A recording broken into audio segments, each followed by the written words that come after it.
Good morning children. So today we are going to start the new topic linear programming problem. आज हम discuss करने वाले हैं linear programming problem. उसके बारे में सोचेंगे. तो सबसे पहले चीज़ देखिए इसमें linear programming problem बहुत ही आसान टॉपिक है. उसका जो वेटेज है वो थोड़ा कंपेरेटिव टू अदर चैप्टर्स थोड़ा हाई है. Easily you can secure marks from this topic. ये इस चैप्टर में मिनिमम 5 मार्क्स का आपको मिल जाएगा क्वेश्चन. तो यहाँ पे मैंने लिखा हूँ कि ये 5 मार्क्स का आप आसानी से इसको ऑब्टेन कर सकते हैं. नाम देखिए लीनियर प्रोग्रामिंग प्रॉब्लम. जैसे नेम से भी इसका पता चल रहा है लीनियर प्रोग्रामिंग प्रॉब्लम. आपको सिंपल कोई प्रोग्रामिंग है, आपको प्रोग्रामिंग है और प्रॉब्लम है. एक पहले तो प्रॉब्लम है फिर प्रोग्राम. उल्टा पढ़िए, कोशिश करिए. कोई प्रॉब्लम है फिर उसकी प्रोग्रामिंग करनी है और वो प्रोग्रामिंग कैसी करनी है, उसके बाद में उसका जो ग्राफ ड्रॉ करेंगे वो कैसा होगा, लीनियर होगा. यानी कि आपके पास कोई प्रॉब्लम होगी, प्रॉब्लम उसको आपकी या प्रोग्रामिंग दी भी जा सकती है या आपको खुद भी करनी पड़ सकती है. उसकी प्रोग्रामिंग ऑलरेडी की हुई होगी किस तरीके से है, और उसके बाद आपका जो उसका ग्राफ ड्रॉ करेंगे वो लीनियर होगा. जैसे यहाँ पे आप देख सकते हैं कि मैंने ग्राफ ड्रॉ किया हुआ है. ये ग्राफ आपको जिसके अंदर लाइंस दिखाई दे रही होंगी दैट आर स्ट्रेट, यानी कि आपकी सीधी सीधी लाइन है, या तो इस तरीके से या इस तरीके से या इस तरीके से. They are linear. लीनियर का मतलब वो एक लाइन में है सीधी सीधी से. तो इसमें है इसके इस चैप्टर से रिलेटेड इसमें कुछ टर्म हम यूज़ करेंगे. सबसे पहले उन टर्म के बारे में छोटा सा डिस्कस कर लेते हैं. देखिए आपने वैसे यहाँ पे जो इक्वेशन लिखी गई है जैसे 2x + 3y greater than equal to 7, 2x - y less than equal to 3, x + 2y less than और इक्वल टू 2. तो यहाँ पे जो ये वैल्यूज़ दी गई हैं ये x और y, ये आप देख रहे हो, ये इनइक्वालिटी का साइन है.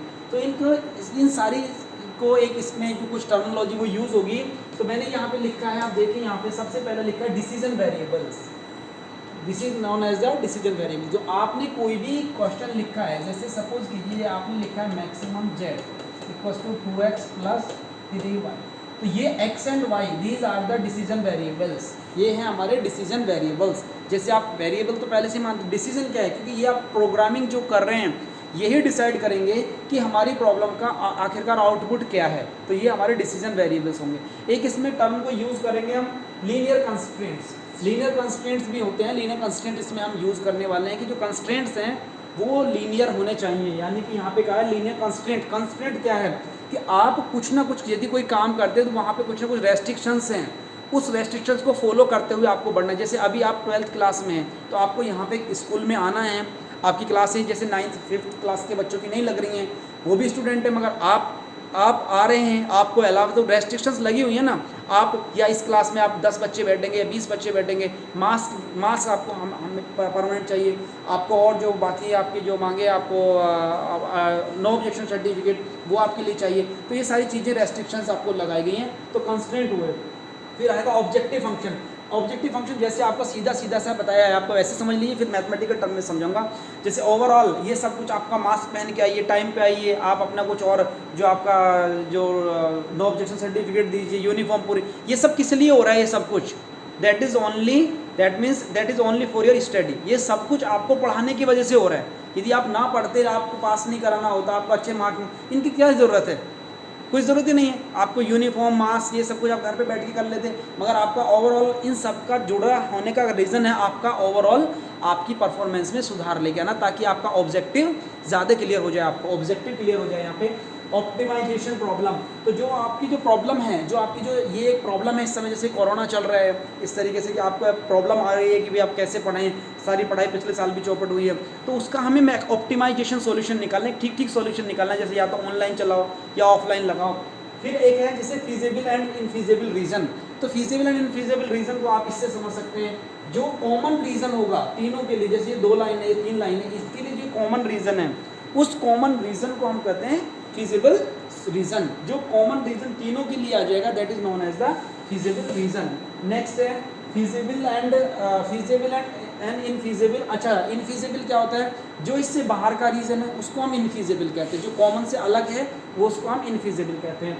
दूसरा कहते हैं फीजिबल एंड इनफीजिबल सॉल्यूशन.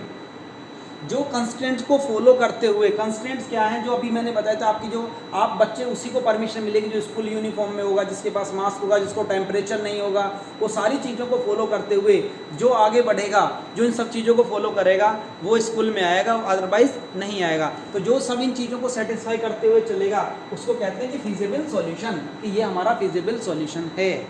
ठीक है। अब उसके बाद लिखा है ऑप्टिमल सॉल्यूशन। ऑप्टिमल सॉल्यूशन ये होता है कि जो फिजिबल सॉल्यूशन तो आया, आपको परमिशन तभी मिली जब सारी चीज़ें आपने पढ़ाई भी शुरू की, मगर आफ्टर ऑल जब आप सब कुछ हो गया, लास्ट में यदि आपकी आउटपुट अच्छी आई, आपका रिजल्ट अच्छा है, इन सब के पीछे क्या है, आप सबको अच्छे मार्क्स दिलाना। ये सब हम प्रोग्राम कर रहे हैं, कभी एक्टिविटी रूम में लेके आ रहे हैं, कभी कहीं लेके आ रहे हैं, ये रीज़न क्या है, आपको अच्छे से अच्छे आउटपुट दिलाना। तो हम आउटपुट दिलाने यदि ऑब्जेक्टिव फंक्शन को, यदि हमारा ऑब्जेक्टिव फंक्शन मैक्सिमम या मिनिमम आए, जो भी ऑब्जेक्टिव फंक्शन का सॉल्यूशन आए, उसको हम बोलते हैं ऑप्टिमल सॉल्यूशन। तो ये सारी इसकी टर्मिनोलॉजी इसमें यूज़ आएंगी, बार बार इनको ध्यान में रखना है इन टर्म्स को। बाकी आपको डेफिनेशन भी लिखा दूंगा, तो थोड़ा सा इसको समझ लीजिए एक बार, इसको LPP को यूज़ कैसे करते हैं, क्या कहानी है, क्यों LPP बनी। तो एक छोटा सा एग्जांपल की हेल्प से समझिए फटाफट। मान लीजिएगा suppose you want to start any business, आपको कोई भी बिजनेस स्टार्ट करना है, बिजनेस आप suppose you want to start a business of furniture, तो obviously you have to put some chairs and tables. आपको कुछ चेयर्स और टेबल्स वहाँ पे रखनी पड़ेंगी, तभी आप जब फर्नीचर का बिजनेस करना है, दो ही चीज़ बेचना चाहते हो, तो अब नेचुरल सी बात है, उसके लिए सबसे पहले रिक्वायरमेंट होगी आपके पास पैसा, कि आपके पास पैसा होना चाहिए। फिर दूसरी रिक्वायरमेंट बनती है आपके पास पैसा के बाद में कि आपके पास स्पेस भी होना चाहिए। एक कंडीशन बनती है ना बिजनेस शुरू करने के लिए, आपको कुछ कंडीशंस को फॉलो। अभी एक बच्चा मान लीजिए कुलदीप है, ये बिजनेस स्टार्ट करना चाहता है ना, इसके पास सब कुछ, अब या तो इसके पास दो चीज़ की प्रॉब्लम आ सकती है, इसके पास मान लिया पैसा बहुत है, इसने बता दिया कि मेरे पास पैसा है, चलो मैं पैसा लगा दूंगा, मगर इसके पास जगह नहीं है, पैसा भी लगाने के लिए सब कुछ है, मगर इसके पास स्पेस नहीं, तो कंडीशन बन गई ना, रेस्ट्रिक्शंस आ गए ना, कि आपको अब इसको बता दिया इसने, पास जाके इस लड़के के पास से, वरुण के यहाँ से कुछ ले लिए जाके, एक कमरा ले लिया इसका, इसके पास बहुत बड़ी ज़मीन है, उसने दे दिया, तो इसने दे दिया, मान लीजिए ये वाला कमरा दे दिया, इससे जाके गया और इससे बात की कि भाई मुझे कमरा दे दे, बोला ठीक है ले ले भाई कमरा, ये कमरा उसको दे दिया हमने, तो ये इस कमरा दिया यहाँ पे। तो इस कमरे में इसने बताया कि भाई इस कमरे में ज़्यादा से ज़्यादा आपके 60 आर्टिकल्स आ सकते हैं, ठीक है। और उधर पापा ने इसको बता दिया, जब इसने बिजनेस शुरू किया था तो पापा ने कहा इसको कि भाई मैं पैसा दे सकता हूँ आपको 50,000 से ज़्यादा पैसा नहीं दे सकता, तो पापा ने दिया ना इसको, ये 50,000 पैसा दे दिया। और स्पेस वाले ने कितना बताया इसको 60।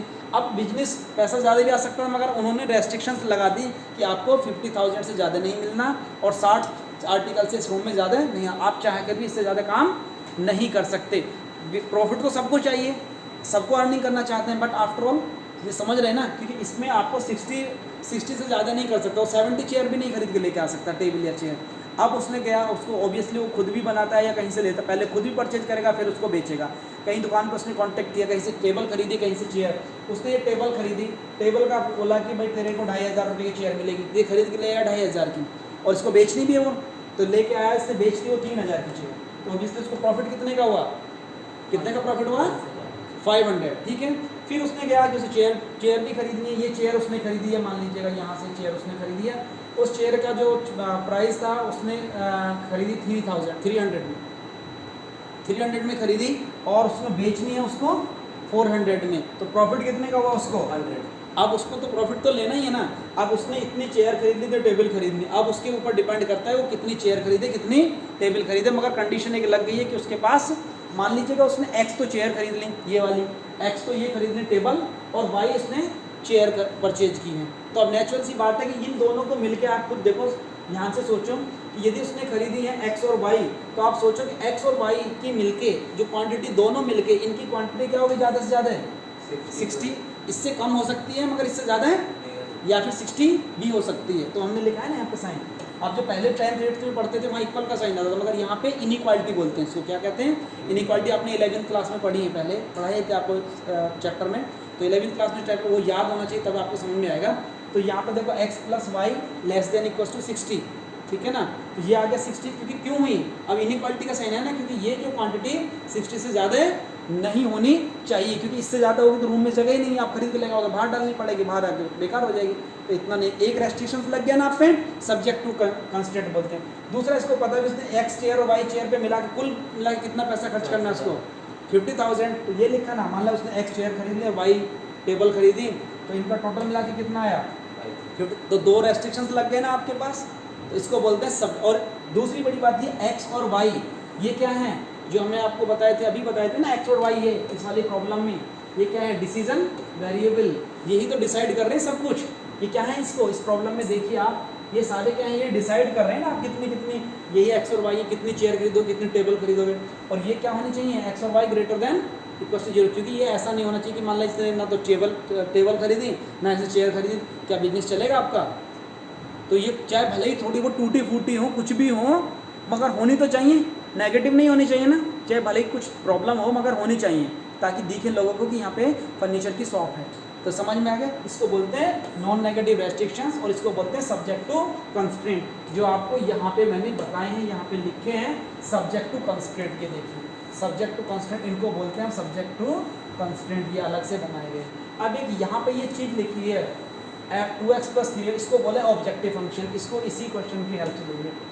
अब आप सोचिए एक टेबल पे उसको, यहाँ पे एक टेबल पे उसको 500 का फ़ायदा हो रहा था, प्रॉफिट हो रहा था, उसने कितनी खरीदी थी x, तो x पे कितना होगा 500 + 500x, और एक पे इस पे कितने का हो रहा था, तो खरीदी कितनी थी उसने, y पे कितना हो गया 100y, और टोटल मिलके कितना हो गया फिर 500x + 100y, इतना प्रॉफिट हुआ। और प्रॉफिट कैसा होना चाहिए आपको, ये कम से कम या ज़्यादा से ज़्यादा चाहिए आपको प्रॉफिट? प्रॉफिट होना चाहिए आपको मैक्सिमम, प्रॉफिट क्या होना चाहिए आपको, मैक्सिमम होना चाहिए। इसका क्या बोलेंगे हम, इसको लिखेंगे मैक्सिमम जेड। ये सारी कहानी किसके लिए बनाई गई है, ये सब कुछ क्या करने के लिए किया गया है, ताकि आपका प्रॉफिट मैक्सिमम आए। क्या है आपका प्रॉफिट, ये जो सारा ऊपर से कहानी बनाई है, इस तक हम जब पहुँचे, क्योंकि बिजनेस तभी चलेगा जब आपका प्रॉफिट, मान लीजिए आपने 100 रुपये लगाए, आपने 1 लाख रुपये लगा दिए बिजनेस में, और आपको ओवरऑल जब लास्ट में महीने में देखा आपकी आउटपुट आई, सब कुछ काट पीट के सब कुछ देने के बाद आपको जो प्रॉफिट, आपका प्रॉफिट तो हुआ ही नहीं, आपका ओवरऑल 80,000 रुपये आपको देखा कि आपने 1 लाख लगा दिया और आपको 80,000 रुपये आउटपुट सारा देखा, सब कुछ 80,000 रुपये में पड़ा आपका, तो आपको तो लॉस हो गया ना 20,000 का। फिर अगली बार आपने सेल की आपने सामान तो ले आया 50,000 का और बेचा, जो ओवरऑल बेचने बुकने के बाद पता चला आपको 40,000 का फ़ायदा, 40,000 हुए हैं सारा, तो आप तो लॉस में जा रहे हो। उस बिज़नेस को चला के क्या करोगे, उसको तो बंद कर दोगे ना, बेचा भी सब कुछ, क्योंकि उसमें जो प्रोग्रामिंग की है सारी प्रोग्रामिंग फेल हो गई, कि आपको फ़ायदा कुछ नहीं हुआ। तो यहाँ पे फ़ायदा, यदि इस पर फ़ायदा हो रहा तो ये क्या होना चाहिए, मैक्सिमम। तो इसको बोलते हैं ऑब्जेक्टिव फंक्शन, जिसको हम इसको बोलेंगे ऑब्जेक्टिव फंक्शन। डिसीजन वेरिएबल्स ये आ गया। अब इसको दुकान चलाने के लिए, आपको शॉप चलाने के लिए अपने आप ऊपर डिपेंड करता है, कोई भी खोल सकता है, तो वो डिपेंड करेगा। मान लीजिएगा एक बच्चे उसने सोचा कि 30 चेयर 60 आइटम रखने ना, उसने 30 टेबल खरीद ली और 30 चेयर खरीद ली अपनी शॉप स्टार्ट करने के लिए। उसने देखा कि इन दोनों पे प्रॉफिट कितना मिला, देखो एक टेबल पे 500 था तो 30 पे कितना हुआ 15,000, एक चेयर पे 100 था तो 30 पे कितना हुआ 3,000, ओवरऑल मिला के देखा कितना है ये 18,000। फिर एक दूसरे ने शॉप खोली, उसी बिजनेस से सब कुछ उसने किया। उसने क्या किया 40 तो वो चेयर ले आया, टेबल ले आया, और 20 चेयर ले आया। तो देखो 40 पे कितने का हो गया 20,000 का, और 20 चेयर पे कितना हो गया 2,000 का, तो कितना हुआ 22,000 हो गया ना। तो ये फायदेमंद हो रहा है, ये रहा नीचे वाला फायदा रहा ना, क्योंकि काम उसने दोनों ने सेम किया है, तो उसकी स्ट्रेटजी, उसकी प्रोग्रामिंग अलग कर दी, उसने प्रोग्रामिंग अलग कर दी, उसको फ़ायदा मिला ज़्यादा है। फिर एक बंदा और ने नई शुरू की उसी तरीके से, उसने कुछ और ही नया खेल किया, उसने 50 टेबल खरीद ली और 10 चेयर खरीद ली। उसको देखो 25,000 यहाँ से मिला और 1,000 यहाँ से मिला, उसको कितना मिला, और इसको कितना मिला था 22,000, इसको कितना मिला 26,000। अब ऐसा तो नहीं है कि सब कुछ दिख रहा है, ऐसा करो कि इसको टेबल को बंद ही कर दो, चेयर खरीदो, ऐसा नहीं कर सकते आप, क्योंकि आपकी यदि आप दुकान में बंद कर दी, मान लीजिए वो चेयर वाला आ गया, तो चेयर वाला आपके पास चेयर है ही नहीं, तो वो फिर आपके पास जब चेयर नहीं है तो वापस जाएगा, फिर उसको टेबल भी खरीदनी, तो फिर टेबल भी क्यों खरीदेगा आपके पास से, वो तो चेयर दूसरे वाले से। आपके पास कुछ भी हो, चाहे आपने यदि चाहे एक ही चेयर खरीदो, टेबल कुछ भी खरीदो, मगर आपके पास होनी चाहिए, क्योंकि दुकान वही चलती है जिसमें, इसलिए तो मॉल खुल गए हैं आजकल, तो बड़े बड़े मार्केट में मॉल्स खुले हैं, वो इसीलिए तो खुले हैं, क्योंकि मॉल, एक ही मॉल के नीचे सब कुछ, भले ही आदमी महंगा पसंद करता है मगर वो ज़्यादा भटकना नहीं चाहता। मान लीजिए आपको कोई आर्टिकल खरीदना है, एक ही दुकान में सब मिल जाए, जैसे बड़े बड़े शहरों में क्यों जाती है पब्लिक, चंडीगढ़ या दिल्ली, क्योंकि वहाँ एक ही मार्केट में सारा सामान मिल जाता है। आप सब्जी लेने इधर जा रहे हैं विहाला, और कुछ दूसरी जगह लेने जा रहे हैं कहीं और, तो इतने तो मुश्किल हो जाता है ना। तो एक ही जहाँ सब मिल जाए तो वही सारा चीज़ हमें चाहिए, तो वही कहानी देखिए। तो इसमें ये ऐसा नहीं कि इसको जीरो कर देंगे, इसको जीरो भी नहीं करेंगे, तो आफ्टर ऑल तो ये डिपेंड करा ना परसेंट टू परसेंट कितना x खरीदना है, कितना y खरीदना है, तो वो डिसीजन वेरिएबल हुए ना, तो that is known as the decision variable. तो ये जो हमारी ओवरऑल इक्वेशन बनी है इसको बोलेंगे हम ऑब्जेक्टिव फंक्शन।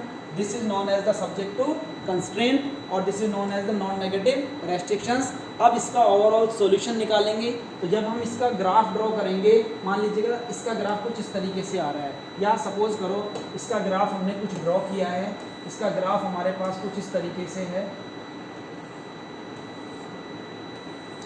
मान लीजिएगा ये कुछ इस तरीके से ग्राफ आ रहा है ना, तो लीनियर आएगा। तो आप ये जो रीजन बनेगा ये common region, this is known as the common region, इसको बोलते हैं feasible region, this is known as the feasible region. तीनों ग्राफ ड्रॉ किया हमने, क्योंकि ये जो रीजन पूरा बना इसको बोलते हैं फिजिबल रीजन।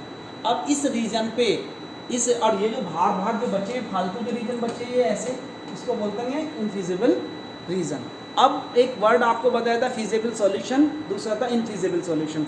तो ये जो पॉइंट हैं, इन पॉइंट पे क्योंकि x की वैल्यू, अब उसने तो किसी ने 10 खरीदे, कि एक ने तो क्या किया था, एक ने तो मान लीजिएगा यहाँ से आपने खरीद लिया, ये ले लीजिए, इसने खरीदी थी 50 चेयर और जो है 10 वो, ठीक है, इसने खरीदी थी 30 ये और ये खरीदी थी 30 60, मान लीजिएगा इसने खरीदी थी 40 ये और 20 ये, ऐसे खरीदा है ना। तो अब आप इन वैल्यू को उसमें रखेंगे ना ऑब्जेक्टिव फंक्शन में, कौन से में, जो भी आपका ऑब्जेक्टिव फंक्शन बना था, यहाँ पे x की जगह वो वैल्यू रखेंगे और y की जगह भी दूसरी वैल्यू जो आई है, x की जगह ये वैल्यू और y की जगह ये वैल्यू, इसमें x की जगह ये वैल्यू। अब जिस पे रख के वो मैक्सिमम आ जाए, जिस वैल्यू पे वो मैक्सिमम ऑब्जेक्टिव फंक्शन आ जाएगा वो हमारा ऑप्टिमल सॉल्यूशन होगा, ऑप्टिमल सॉल्यूशन होगा। और यदि ये सब चीज़, यदि ये पॉइंट इन सबको सेटिस्फाई कर जाए, ये जो पॉइंट है यदि ये इसको भी सेटिस्फाई करे, इसको भी सेटिस्फाई करे, इसको भी सेटिस्फाई करे, तो ये सब कहलाता है हमारा